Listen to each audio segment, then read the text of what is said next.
కరన్యాసం తెలుసు కదా, ఇలా అంగుష్టాభ్యా నమః, తర్జనీభ్యా నమః. అంగన్యాసాలంటే మన శరీరంలో శక్తిని గ్రహించడానికి ఏవైతే ఆయువు పట్లు తెలియజేయబడ్డాయో వాటిని స్పృశిస్తూ ఆయా బీజాలను తద్వారా శరీరంలోకి వ్యాపింప చేసుకోవడం అంగన్యాసం అన్నమాట. కరన్యాసంలో కరములలోకి ఆయా చైతన్యాన్ని బీజాన్ని చెబుతూ స్వాగతించడం.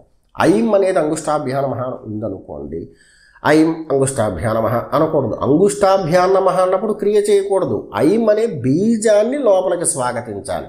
ఐం అన్నాడు. అంగుష్టాభ్యా నమః అనే వచనం చెప్పకపోయినా పర్వాలేదు. అది దేనికి సంకేతం అంటే నువ్వు ఈ పని చెయ్యని చెప్తాను.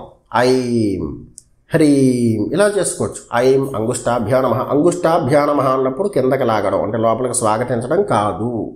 అక్కడ చెప్పబడేటువంటి బీజాన్ని ఉచ్చరిస్తూ దానిని ఆయా అంగాలలోకి లేదా కరన్యాసాలలోకి స్వాగతించడం మాత్రమే క్రియ కింద చెప్పబడింది.